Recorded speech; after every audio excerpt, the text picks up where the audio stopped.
Hello everyone, and welcome to the introduction summary of the Rock Warrior's Way. So the introduction talks about the rest of the book. It gives us an outline, a roadmap, a guide to understand what we're about to get ourselves into. And let me tell you, it's fantastic. Arno goes on to say that the Rock Warrior's Way is both a mental training program and a philosophy of rock climbing that draws from the rich warrior traditions. He goes on to describe a scenario in which two samurai are dueling to the death. Arno says if one clings dearly to his own life or is ruled by his ego, he will seek escape and he will lose focus and his attention will be diverted, and consequently, he will be destroyed. He says paradoxically, if he were to embrace the risk, he would be more likely to survive. This is exactly what he talked about before, using your attention impeccably. He says that his approach to training is meant to break down habitual patterns. Now, one may think that this is an aggressive program, but he specifically states it is a program of balance, harmony, and insight that is inspired by a peaceable application of ancient martial traditions. It's pretty powerful stuff. So how does he do this? Well, to start off, he talks about breaking down the mental framework that is habitual and self-limiting.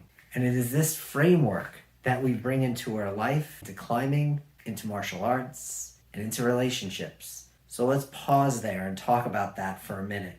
The habitual and self-limiting framework that can pervade our lives. Danzan Ryu has two parts to it. One part is martial, the other part is healing. It's the other half of the art. When I had the opportunity to engage with this side of the art, essentially body work, my martial art changed forever. But so did my understanding of human biology and habitual frameworks. In my journey, I ran into this guy, Travell and Simmons, who wrote Myofascial Pain and Dysfunction, the Trigger Point Manual. This is volume 1. They give the example of a young boy who's leaving the car with his mother who forgot his toy car. He starts to cry and the mother says, "Come on, son, we have to get there on time." He starts to cry some more. She pulls his arm and says, "No, we need to get there. Come on." Finally, he starts to cry even more. And she says, "If you don't stop crying now, I'm going to throw that toy out." All of a sudden, the boy's demeanor changed. The chemical cocktail is released, and he stiffens his jaw, tightens his face, and lifts up his neck to stop himself physically from crying. Not only does he perhaps have some psychological trauma about the threat that his caregiver gave to him, but he also has a fascial pattern that he has now laid down to stop himself from feeling emotions. So when he's older and you see this man like this, you'll know why. Because he's practiced it. He practiced it when he was young, how to stop himself from losing the things that he loves. In this case, the toy car. So these patterns are not only mental, of perhaps somebody feeling a threat from something on the rock, perhaps gears sparse, perhaps you're on North Carolina slab and for some reason you're trying to figure out why the last bolt is 15 feet below you. There is a mental structure working. Perhaps you're training Danzan Ryu and you're learning how to fall and it's frightening. And you have a habituation, a pattern, a self-limiting belief that says, no, falling is dangerous and I shouldn't do it. But if you train with people like me, I promise that feeling will vanish. And perhaps in relationships, the habitual patterns, the things we hear, the things we do, and the ways that we respond unconsciously, even physically unconsciously, with our body's somatic experience that is occurring as we engage with our partner. He goes on to say ego controls much of our behavior. And I agree. He says we constantly act out of fear and avoidance rather than out of the love of challenge or of climbing itself. I want to talk about this concept of self-limiting beliefs and destroying the ego, because I believe that these are terms thrown around so haphazardly today. A friend of mine recently sent me a Brené Brown TED Talk where she talked about vulnerability and the opportunities that you have after being vulnerable and the ones you lose when you choose not to be. I believe when Arno says that ego controls much of our behavior, that he is in fact saying we're afraid to be vulnerable.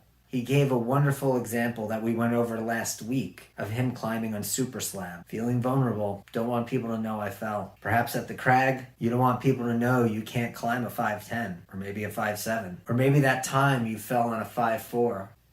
In martial arts, are we choosing to be vulnerable? Are we really good at one throw? And that's all we choose to do. Do we consistently work with the partner that we work with best? Or we choose to challenge ourselves, the partners that we don't get along with as well? In Brazilian Jiu-Jitsu, do we always choose to work with the new white belts walking in? Or do we choose to work with the experienced brown and black belts who have something else to show us? Do we just want to feel good about ourselves? Or do we want to learn something? I think that vulnerability shows up in relationships too, when you have that opportunity to reveal yourself to another person. Do you take it? And when you choose not to take those opportunities, when you choose to say, no, I'm not going to lead this route because I don't know what these people are going to think, or I choose not to roll with this person, or I choose not to work with this individual, or I choose not to share the deeper parts of myself, we lose the opportunity to learn about ourselves and to learn about the ones that we're surrounded with.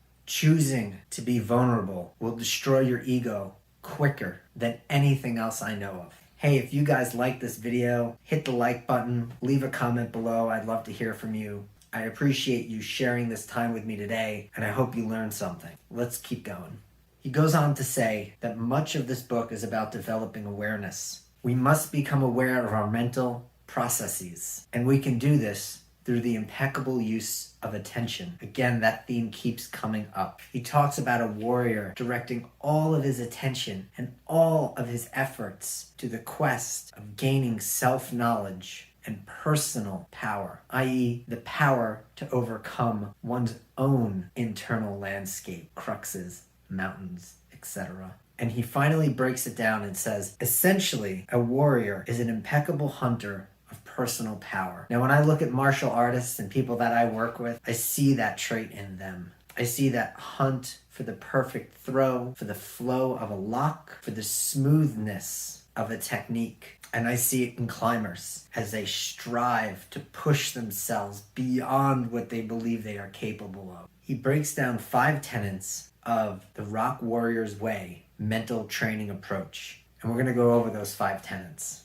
1. Our performance is greatly affected by the subconscious hidden parts of our mind. 2. Improved performance occurs through a process that is fundamentally one of growth. 3. Motivation is the key ingredient in performance. Is it fear-based motivation or love-based motivation? 4. There are 2 types of fear, survival and illusionary. 5. Death is our advisor. In other words, awareness of our mortality. I love this idea of death as an advisor because he goes on to say, death reminds us that we have no time to waste. And I thought of this really cheeky example. I covered up the top of the sand timer and it's just begun to run. So I'm going to put it over here. Because the top is covered, we have no idea when it's going to run out. As time ticks away, we have no clue when it's our time. And because of that, Arno suggests that we have no time to waste. And I think that's really powerful. I think that's really motivating. I think about myself sitting at a crux and thinking all of these thoughts that are most likely unnecessary, and I'm wasting valuable time. This brings me to my next point. And I want to talk about a book called The Choice, ironically, by Dr. Edith Egar. She is a Holocaust survivor. She was a prisoner of war in Auschwitz. She experienced, in my opinion, immense tragedy. She was able to take her experience that was so tragic and turn it into a lifelong career of helping others who experienced PTSD. But what does this have to do with climbing? Well, it has to do with choice. Dr. Edith's premise of the book is that we always have a choice. Death reminds us that we have no time to waste. So how do we choose to live our life in this moment on the rock, in martial arts, or in a relationship to the best that we can? There's one instance in this book when she was taken from her home in the middle of the night, thrown into a train car with the rest of her family and others they knew in the neighborhood. And the doors opened at Auschwitz and it said, "Work will set you free." And there stood Mengele, the angel of death, as her and her mother walked up, and he asked Edith, "Is this your mother or sister?" And she said, "My mother." And he said to her, "You can go right. Edith, you go left." That choice sent her mother to the gas chambers that night. And she says in the book, I have a choice to go back to that space, to go back to the tragedies that happened during that time, or I can choose to be in this moment now, here, now, because this is happening. Or I can relive the tragedy, the pain, the sadness, the horror of that time. I know that's a bit much to hear how it's related to rock climbing and martial arts, but it's the most extreme example of how much your choices matter and can matter. So when you have the choice to let death be your advisor, let it motivate you to take action. Arno goes on to say that risk-taking has 3 phases: preparation, transition, and action.